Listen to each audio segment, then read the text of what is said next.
All life, our entire existence, whether we are actively involved in a conscious spiritual discipline or living a normal life in the world following the demands of our needs, desires, relationships and ambitions, etc., is a field of growth, experience, and development.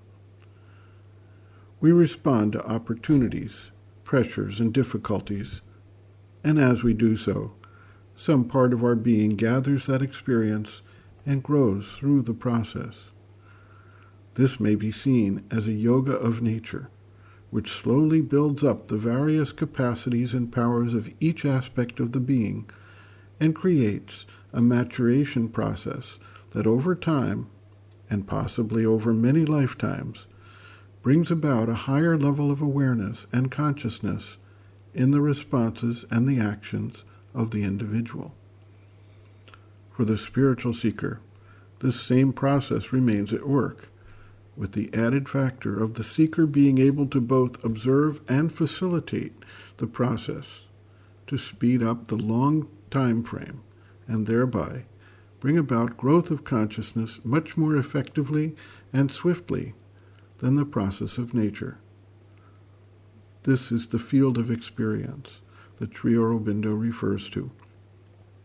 It is the process by which nature, or the conscious evolutionary focus of yoga, challenges the external being, the body, life, and mind, to develop, grow, and transform. An entirely different process begins to take place as the seeker is able to shift the standpoint to the divine standpoint. At some point, the individual becomes, first, a conscious instrument manifesting the divine intention to a greater or lesser degree, and then later, when the ego sheath has been fully dissolved, he becomes simply an expression of the divine action in the world. Sri Aurobindo notes, quote, "Work can be of two kinds. The work that is a field of experience used for the sadhana, for a progressive harmonization and transformation of the being and its activities, and work that is a realized expression of the divine. But the time for the latter can be only when the realization has been fully brought down into the earth consciousness.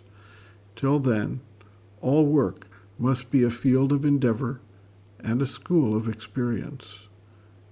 We must find the self, the divine. Then only can we know what is the work the self or the divine demands from us.